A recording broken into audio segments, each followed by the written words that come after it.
Hey y'all, welcome back to all of my replay viewers. I want to thank you for hanging out with me every week. Some of y'all come back and catch the replay every single week, and I see you, and I just want to thank you so much. And especially for those of you who continuously share my content, you engage, you comment, thank you so much. Today, I want to talk to you about how to monetize your gifts in 2023 because we're moving into a new year, and this is a perfect time to reflect on this current year and think about where you want to go for your next year. So last Tuesday, my clients and I got together to work on how they're going to plan out their 2023 for their business success. And it was a really awesome time because I always said that when you're planning, it's a really great idea to start planning before you get, start planning, making a plan to get to where you're trying to go before you actually get there. So what I mean by that is if you're in 2023 and then you're just now getting started with your plan, then that could cause a few issues for you because you've already lost some time. So it's really important to start planning as soon as you possibly can. Now, I do understand that is, it's the end of the year and it's a busy time for everybody. And I do believe that whenever you can get a planning session in is super important. So don't feel like, well, I didn't get it in December, so I can't do it in January. You absolutely can still do it in January. However, if there's some things that you can start getting down right now, start getting in your plan right now, then by all means do so. I will be talking about a planning session that I have coming up for you guys. Those of you who are, hey lady, those of you who are inside of the group, you'll be seeing some information coming out for how you can get access to this planning session. And my clients have already mapped out their plan for the year. And some of them are wrapping up their 2023 plans for the year for this, so they can experience amazing business success. So for those of you who don't know me, I'm Shanta Prince, and I work with high achieving women. I help them to turn their gifts and expertise into a profitable coaching or consulting brand. So that's what I want to talk to you about today is turning your gifts into profit, or how to monetize your gifts. This is one of my absolute favorite things to talk about because I believe that everything that we need to be successful is already in us. Like I say that all the time. Everything you need to be successful is already in you. The key is getting it out and getting it into a form that people can use. So when you monetize something, when you monetize anything, it means to earn revenue from it. Okay. So basically what I'm saying, how to monetize something, I'm saying, okay, how to make money from this thing, how to earn revenue from this thing. So the cool thing when it comes to making money, sometimes you think about you want to think about assets, right? So one of the things that I've really been very focused on right now is building wealth. So there's, like there's so many different ways to make money, right? There's no shortage of ways to make money these days. Listen, you can make money with almost anything these days. So making money is one thing, right? But building wealth is a different thing. So you can make money, any of us could make money, right? But building wealth is a whole different ballgame. So I've really been very interested in building wealth. So when you think about assets, right? Your asset is an asset is defined as a useful or valuable thing. It is a useful or valuable thing. Your gifts are assets because your gifts are valuable. They're useful. And the thing is, what happens is so many people don't see their gifts as something that's valuable or something that is an asset. So, for example, one of my strongest gifts is the gift of ideation. And for a long time, I really did not, I just thought like this is just something that I just do. I didn't realize that ideation is a gift. So I'm one of those people, I could come up with an idea out of anything, like anything.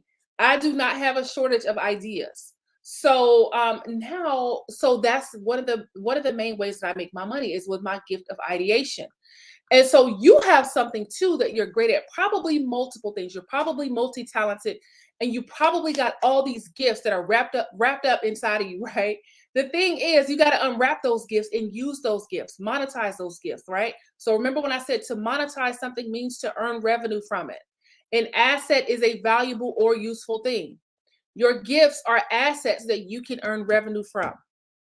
Okay. And that's what I want to talk about today, monetizing your gifts. There's something that you're really amazing at that nobody can do it the way that you do it, right? We all got that thing, right? And so, for example, my mom used to make the most amazing potato salad. Like now she doesn't cook right now, but my mom used to make the most amazing potato salad. And nobody could mess with this potato salad, right? And then my auntie has this bomb dressing, right? Even though I try to make it like her, like it comes out good, but it's still not like hers, right? Because nobody can do it the way that she do it. You got something like that nobody can do that thing the way that you do it. And that is the thing that you want to look at how you can monetize those things. So any type of gift that you have, any type of expertise or experience that you have, you can make money from it. Okay. Right, Natasha, they got the secret sauce. Exactly. They got the secret sauce. So what is it that you do that nobody else can do it like you? I really want you to focus on leaning into that for this new year. If you tune everybody out and you really looked inside of yourself and say, what did God give me? What is the secret sauce, like Natasha said, that God has given me? You will be surprised at what you can do. I think when it comes to business, so many people, they're looking at other people to figure out how they're supposed to do things. But the thing is, you are so uniquely designed that the way you work things out may not look like how somebody else works things out. And so what you have to do is find out that thing that you have that you can monetize, right? So when you monetize something, when you monetize the gift, let me just give you some examples of how you can earn revenue from something that you're great at. So when you monetize something, you want to earn revenue from it. That means you have to position it as something that solves a problem. You have to position that thing as a solution to somebody's problem. That is the number one way to monetize your gift. You have to position it as something that solves a problem, right? So who has the problem? Your ideal client or your ideal customer. They have a problem that you can use your gifts to solve, right? Listen, entrepreneurship is all about solving problems. If you get angry because you got to solve a problem, then entrepreneurship might not be the right field for you, or you may just need to change your thinking and realize, okay, uh, every day that I wake up, I wake up looking for the problem because that's my job. My job is to solve problems, right? So you solve problems for other people, but you also got to solve problems within your own business. That's what it's all about, right? We are problem solvers. We're called to solve problems. So don't get angry or frustrated when a problem arises, because that's what you're supposed to do. When the problem is staring you in the face, then that's something that you need to look at and say, okay, let me see how I can solve this problem. Let me see how I can, in the Navy, we used to say putting fires out, right? How can I put this fire out? So your whole job is to solve problems. You get paid to solve problems. So you can't run away or get angry when the problems come, because it's there for you to solve it, okay? So when you look at what you're great at doing, what is it that you do that solves a problem? One quick way to figure that out is to look at what your ideal clients are struggling with. I say this over and over and over again, and it's still true. What is the thing that you see your ideal clients struggling with that you could fix quickly? What is that thing that you see them doing that makes you cringe, that makes you say, oh, if they would just do these 3 steps, they wouldn't have to worry about that anymore. Okay. Like, for example, I had an appointment with my dermatologist this morning. I did a video appointment with my dermatologist. I see her once a year. I tried to get out of seeing her once a year, but she wouldn't let me. I emailed her one day. I was like, can you just refill my prescription? Because she prescribes me this acne cream, and it is bomb. It's the best cream that I've ever had, and I've been to a lot of dermatologists. Like I've been in and out of a lot of dermatology offices, and finally I found someone who prescribed this amazing cream. So anyway, so I met with her today so she could renew my prescription for this cream, and I drive up to this pharmacy where they actually make it at. They mix it up for me. So anyway, so when I first met her, I had a problem. I had acne struggles, but I also had a lot of scarring left over from breakouts. And so when I first saw her, she said, you know, I'm gonna prescribe you a cream, and I think if you use this cream, it's gonna work for you. But she was like, the only thing is though, it's not covered with your insurance, so you're gonna have to pay for it out of pocket. At that point, I'm like, listen, I don't care how much this cream costs. I don't care where I have to go to get it. Just write the prescription, and I'm going to get this cream, right? So she solved my problem. And let me tell you, it's been about maybe 5 years, around about 5 years. And listen, that cream delivered as promised, right? That cream cleared my skin up significantly. And that was years ago. So when I met with her today, we talked again about me. I've been having these recent breakouts, y'all, but it's really because of what I've been eating.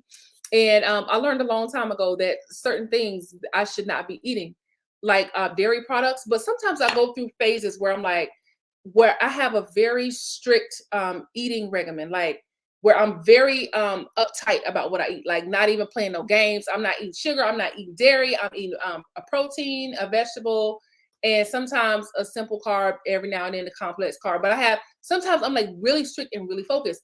And then I go through phases where I'm like, I'm just about to live my best life. I'm just about to enjoy my life. And I'm in that phase, right? And my skin is letting me know, girl, you're doing too much. You're too busy. So anyway, so when I met with her today, she noticed, she's like, okay, I can see that, you know, you're having some breakouts. And so she wrote my prescription for my cream, and she's able to prescribe me something else as well to manage my skin breaking out. And so again, she solved my problem, right? And she could tell just by looking at my skin over the video exactly what it was that I needed, because she's just good at this thing, right? So for you, what's that thing that you're just so good at that you can help people to solve their problems quickly? That's what people want, right? Y'all know, y'all know they say this is the microwave. We're in a microwave generation where we want things quickly. What are those problems that you can solve for people quickly and help them get on the right track? So, like for the example with my dermatologist, I'm like, I don't care how much the cream costs. I don't care where I need to go get it. Why? Because she was prescribing me a cream that was solving a problem. And when you solve problems, people will pay you to solve their problems. So the thing is, what problem do you solve? Okay. So when you think about monetizing your gifts, you want to think about what is this thing that I do or that I can do that solves someone's problem. The key is positioning it as a solution to a problem. Okay. We are problem solvers. We were born to solve problems. Even now, let me tell y'all, when I'm one of those people, like I'm emotional, but not really emotional. So what I mean by that is, if someone is emotional about something, I listen, but I'm not necessarily feeding into the emotions. However, like y'all, I am the person, like I will cry. Who cried when Mufasa died on Lion King? Right. So I'll cry, you know, when Mufasa dies on the Lion King, but it just depends on the situation. So that's what I mean by, like, I'm emotional, but I'm not really emotional. So what happens is, you guys, when I hear the problem, my light turns on. That's when I light up. If I was just talking to somebody today and she was talking about, you know, I was asking her how she's doing. And I asked her, I said, well, is there anything I could do to help you? Anything we can do to help you in this situation? And then when she told me what I could do to help, I'm like, boom, my light turned on, right? That lit my fire because I'm a problem solver, right? So if you one of those people, you're not looking for advice, you don't want your problem solved, and you just want to vent, you might want to just let me know that so I can just listen. Because if you don't tell me that, or if I don't know that, then I'm gonna jump into problem solving mode and start solving problems. That's how you got to be wired as an entrepreneur. You got to be ready to solve problems when it's time, right? We don't want to be solving problems in the wrong time, because sometimes people just want to be heard. They're not looking for a solution. They're not looking for advice. They just want to be heard, right? But by nature, you should be focusing on solving those problems. So think about what problems you solve, right? And then you want to position it as such. And you want to be clear. This is why I tell my clients, when you do anything, you want to tell people what's in it for them. Always. If you're doing a free workshop, if you're doing a paid workshop, if you're inviting someone to your group, what's in it for them? Right? What problem are you solving for them? So for example, let's say you're really amazing at managing family finances. And let's just say you're just so good at this thing, like you can look at somebody's income and like just start figuring out where they should be putting that money. Like, okay, you're making this much money, this percentage or this amount should be going to this amount should be going to that. There's some ways that you can monetize that, right? Because family finances is a problem for some people, and is may not be that they're bad at bad people. It's just that maybe they just don't have the enough information to manage their finances well. So here's where you come in, right? You're solving the problem of financial struggles, and you're helping people to become keen when it comes to their family finances. So you always have to position it as, okay, what problem does this solve? What problem do I solve? Can I tell you a secret? Most people, most coaches and consultants do not know how to articulate the problem they solve. Okay. And because of that, they struggle to sell anything because they're not able to articulate how they help or what problem they solve. It's one thing to know what you do and understand what you do, but the key is, does your audience understand what you do? Does your audience know how you can help them? So you've got to be able to articulate what problem you solve. And if you need help with that, just send me a message, because that is my jam. So I can help you articulate the problem that you solve so you can start drawing people who have the problem that you solve. So that's the whole idea around building your audience, which leads me to my next point. So first of all, you want to position your gifts and expertise um, in a way that solves a problem. And the second thing you want to do is you want to draw in the audience that has that problem. And that's really important, because if you're drawing in the wrong people, you're not going to sell. If you're not drawing in enough people, you're going to struggle to sell. Okay. So when you have a specific problem that you solve, you want to look for people who have that problem. So that way you can draw in people who will be interested in buying from you. When we buy stuff, we buy solutions. We buy things that solve our problems. Just like what I talked to you about my dermatologist. When she prescribed me this cream, I'm like, I'm buying it. I don't care how much it costs. I'm going to buy this cream because it's solving a problem. I'm paying for that solution, right? I'm paying for results. I'm paying for clear skin. Okay.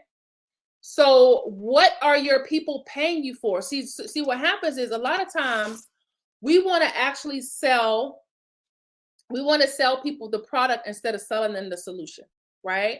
So instead of focusing on what problem this thing solves, we're looking at trying to like just promote the product, right? So if I'm selling an umbrella, I can sell the umbrella and say, well, this umbrella is really nice. It opens really in a smooth way, and it opens quickly. Like really, what does that do? Those are the features, right? The features are the different aspects of this product, right? But if someone's buying an umbrella, what do they really want? If a person is buying the umbrella, what do they really want? They want protection from the rain, right? What problem is that umbrella solving, right? So if it's raining outside, I'm the type of person, if I'm out somewhere, if I'm traveling and it rains, I will go buy a raincoat. I will go buy an umbrella if I didn't bring one, if I don't have one, because I'm like, I'm paying for that solution, right? So at that point, if you're telling me, oh, it does this, it does this, I don't care about all that, right? I have a problem. It's raining and I need to stay dry. That's my problem.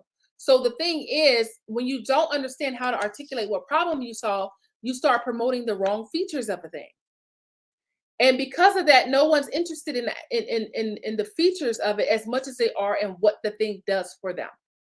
One of the biggest mistakes I see coaches making is selling the features too much and not selling the benefits or the outcome or the problem that the thing solves. Okay. So you want to think about number one, looking at what problem you solve and positioning whatever you do as a solution to the problem. And then you want to draw in the audience of people who has that problem. You can do more with 20 people who have the problem that you solve than you can do with 200,000 people that don't have the problem you solve. True. Listen, one of my clients had a launch, a tiny launch. She made $5,000 from a small launch, very small launch. I made $25,000 from a very tiny launch, right? The reason why that happens is because if you draw in people who have the problem that you solve, you will make money. If you draw in people who have the problem that you solve, you will make money. The problem is sometimes some people get too excited about the numbers and not looking at who they're bringing in. It's great if you have 1,000 people on your page, but how many of those people actually have the problem that you solve? Okay. The key is drawing in people who have the problem that you solve. And that should be something that you're focusing on a regular basis. Okay. So we talked about positioning what you do as a solution to a problem. We talked about drawing in people who have that problem. And then number 3, you want to make offers to the people who have the problem that you solve. And what I mean by making offers is, you guessed it, you got to sell. You have to sell. Like any of us, if you're in business, first of all, we're all marketers. If you have any kind of business, you are a marketer. And secondly, you have to sell. It doesn't matter what kind of business you have. People have these ideas and they talk about, oh, this business is easy. All you got to do is this. Listen, don't believe the hype. Every business is hard. Every business is hard. They all take work. They all take focus. They all take you solving problems. There's no easy business. They're all hard. Okay. And sometimes when people say things like, oh, I just had a 7-figure launch. But the part that you don't see is that this 7-figure launch was their 45th launch. It was their 45th time doing a launch, and they've been launching over the span of 10 years, right? So sometimes you don't see the behind the scenes part. You just see, oh my goodness, somebody had a 7-figure launch. And then what happens is you get in there and you're like, oh my gosh, I only made $1,000, because you're thinking about the person who had this 7-figure launch, but you didn't see the part where they've been doing this for 10 years, right? And so it could be a little discouraging, because you're like, well, dang, I want to have a 7-figure launch. It takes practice. It takes work, right? Right. Flavor Flav. So you want to think about making offers, you guys. I always go back to this. If you're not making enough money, look at how many offers you made. How many times are you offering your service, your products and your services to people? You should be doing that multiple times a week, if not every day. In some way, making some kind of offer to somebody, whether it's in the messages, whether you're making a post, whether you're doing an email, you should be making offers on a regular basis. So usually when a person is struggling with sales, it's usually only a few areas, you guys. And you really got to focus on troubleshooting your business and seeing where your issue is at. So when I was in the Navy, I was in IT. And when my first ship was in Japan. And at the time, I came in during a time when my field was making a little bit of a transition. So we were transitioning from being what we call radiomen. And the radioman's job was to connect different communication circuits, so like phone lines and things like that, so we could talk to other ships and communicate outside of the ship. But the way that we would do that, like we had these things called patches, and these big wires that we would go and literally connect machines together with these huge wires. And it was a lot, y'all. And when it didn't work properly, we had to go back and look at each issue and troubleshoot and see where the issue was. So when you're troubleshooting your business to see, okay, where am I lacking at that I need to pick up in? If you have an audience and you're not getting enough sales, it could be a couple of things. Number one, it could be that you don't have enough people in your audience, or that you need more people in your audience. You need some fresh faces in your audience. The other thing is, because honestly, you guys, like, people sometimes they get fatigued, right? Like for me, I'm in like 3,000 groups. I'm exaggerating, but you know what I mean. I'm in like 3,000 groups. And so, at some point I kind of check out, right? Because my attention is needed in so many different places. So think about that. Your ideal client may be in several different groups. And so after a while, they kind of check out. So what you got to do is you got to keep getting some new people into that group on a regular basis. The best time to engage with someone when they join your group is when they first join, because after a while, they have checked out their own. They're probably in 5 new groups right now. So you got to focus on constantly bringing in new people into your group so that you can hit your sales goals. So here's the thing: you want to think about what is it that's going on in your business right now that you need to focus on. Do you need some fresh faces? Like Natasha's saying, I definitely need fresh faces and eyes. This is very common, and is totally it's a common thing where people need fresh faces, fresh eyeballs on their brand. And so that's one issue that you may need to focus on. So what you do is you say, okay, I got to work on getting some new people into my group. The other thing could be how many offers are you making? Are you making offers on a regular basis? So the thing is, most people, when they're like, oh, I didn't hit my sales goal, I don't have enough sales. If you go back to how many offers they made, you see that the offers that they're making is not lining up with their sales goals. If you want to make your first 6 figures, then you've got to make offers. You got to do the things that are going to get you, that are going to move the needle in your business. And one of those things is, like what Natasha just said, getting fresh eyes, fresh faces into your onto your email list, into your groups, onto your page, in conversations. And the other thing is making offers, right? Selling. Even if you think you suck at selling, if you feel like, well, I'm not good at it, this is terrible, it's scary, you gotta practice. We all have to start somewhere, right? Can I tell you another secret? We all start out. We all suck starting out. Like, we all are terrible at selling when we first start out. And that's just how it is, right? One of the biggest things that really gets my gears going is when someone says, oh, I didn't do it yet because I wanted to be right, or I didn't sell because I don't really know how to sell. And it's like, the only way you're going to know how to sell is to sell. The only way something is going to get better is by putting it out there, and then you can refine it and perfect it as you go, right? I always say paid is better than perfect, right? Done is better than perfect. Can I tell you something? Like, I offer things on a regular basis that are imperfect, and people still buy, right? Well, first of all, because people promise you something, I'm going to deliver on my promise. So but everything I do is not perfect, and people still buy. But guess what? If I don't put it out there, I won't get any sales. I won't be able to make it better. If I put something out there and someone's like, oh, I really wanted to know more about this section. Guess what? I can take that product or whatever it is and add that section or tweak it and refine it and keep doing it over and over and over again until it's amazing. Right? Listen, when I like, for example, and I'm gonna go back to the example that I with my dermatologist this morning. So when I met with my dermatologist this morning, she wrote a prescription for my cream, and then gave me another prescription for my acne breakouts. And so my thing is, this dermatologist, she's the first one over like many years who actually gave me something that works. Like, most of the stuff that I tried, it just didn't work, right? So this dermatologist, she gave me something that works. Now, do y'all think I was in there asking her, well, when you went to medical school, was you an A student or a C student? Right?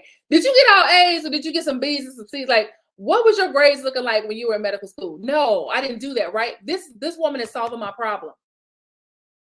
So what I'm saying is, if she was a C student when she was in medical school, she is helping me to clear my skin up and keep my skin clear. And the reason why I tell you that story is because I want you to understand that people's lives can be changed from C-level work. Okay. And I'm not saying that to tell you to go out here and be mediocre. That's not what I'm saying. But what I am saying is, you have something that could change somebody's life, and you won't put it out unless it's A+. But somebody can get changed, their life, their situation can be changed off of a C work, because that's just how amazing you are. And you can make it A work later, right? But sometimes you got to start at a C so that it can become an A, right? But what I'm saying is most people, they want it to be A plus before they put it out there, right? Now, I'm by no means, like I said, I'm in no means telling you to be mediocre because I believe in excellence. But I also believe that you got to start from where you are. And that's the key to monetizing, is really starting from where you are and making things better. When I go back and look at some of my old stuff, like I cringe. I'm like, oh my gosh, like people paid for this and people got help from this. But when I look at it now, I'm like, oh my goodness, like people bought this. But that's because I'm not where I was at that time, right? I'm in a totally different space than what I was at that time. But people still purchased and people still got their situations changed. Okay. So I really want you to think about, don't try to like perfect everything before you put it out. Put it out there and perfect it as you go. Because people's lives can be changed off of C work. Okay. So think about that. What is it that you've been sitting on because it's not perfect? And I guarantee you can monetize. You can monetize it. Okay. So we talked about positioning whatever you offer as a solution to a problem, drawing in the audience of people who have the problem that you solve. Listen, in this season, you be okay with people leaving your group, unsubscribing from your list, not joining your group, whatever, because you want your ideal clients to be in your group and on your email list. If they're unsubscribing, they're probably not an ideal client. And that's okay. Be okay with that, right? Because guess what? Guess you gonna have to eventually start paying for the more people you get in your email list, you have to pay more money, right? If you got 10,000 people on your email list who are not your ideal client and you're sitting there paying for that every month, it'll be better for them to unsubscribe anyway, right? So right, Natasha, bring your C work game, because people's lives are still gonna be changed, right? If you're showing up every day and you're helping people and you're changing their lives, maybe you don't have a worksheet made, but maybe you're showing up and you're serving people and you helping people. Listen, I took a course a few weeks ago, and the person who did the course, they didn't have all the fancy downloads and all of the stuff, but I paid $3,000 for this course. There were no fancy downloads. It was just that person showing up, serving, and helping. And guess what? My situation was changed without all the fancy bells and whistles. Okay. So think about that. Like whose lives can be changed right now with what you have on the inside of you? What gifts do you have that you can use to solve people's problems and get paid for it? I don't even care. Listen, I work with coaches and consultants, but really, y'all, what I'm talking about applies to anything. If you're good at finances and you can help people get their finances in order, you can work with people. They'll pay you, and you'll help them to put their spending plan together for 2023. Let's say somebody's saving for a house and they want to get their finances in order, right? You can help them with that. Let's say you're really great at credit. I'm not talking about the scammers, but let's say you're really great at building credit. I know someone like that right now who's now monetizing her gifts when it comes to building credit. And she started out doing it for her family and friends, and now she gets paid to do it. She has a knack for it. She's really great at it. You can monetize your gifts in the form of creating products. What kind of products can you create? Ebooks, video lessons, audio lessons. Y'all, people still buy audio lessons to this day. I thought audio had phased out. People are still paying for audio because guess what? Listen, we still listen to podcasts. We listen to audiobooks. So don't sleep on an audio course. So people still pay for audio courses, okay? So what do you have in you that you can get out into a course or an ebook or some type of content that you can actually monetize, that you can sell? So you can monetize your gifts in the form of a product. You can monetize your gift in the form of a service where you actually do something for someone, okay? Some of y'all can monetize your gifts in the form of coaching or mentorship. So there's so many different ways you can monetize what you're good at. And if you're sitting there thinking, well, I'm not educated, I'm not this, I'm not that, you don't need all that, y'all. I would not sit here and lie to you. You don't need 25 degrees to help somebody. Okay? I have 4 degrees, and I don't really like, I don't really talk about my degrees because I talk about how I can help people to solve their problems. Nobody really cares. Like my clients, my clients wouldn't care if I have a degree or 2 degrees or 10 degrees. They want to know, can I help them solve their problem? Okay. If you can help somebody solve a problem, stop discounting yourself because you don't have a degree or a certification or this or this or that. If you solve a problem, you can get paid. Okay. So stop holding yourself back because that's the only thing that's stopping you is yourself. Okay. You're stopping you. So you don't need all of that stuff. You don't need 25 degrees. What you need is a process. Okay. Yep. Amen to that. 0 degrees here, and I'm changing lives. Experience and integrity. Absolutely. For real, for real. Absolutely. So you don't need all the stuff. You just need to be clear on what problem you solve and get busy solving people's problems, right? Don't go get another degree, another certification, unless it's required for your space. But you can actually start from where you are, and all you need is a process. You need a place to start. And guess what? Your process becomes refined over time. None of us start out with the perfect process. We start from where we are and we grow and we develop.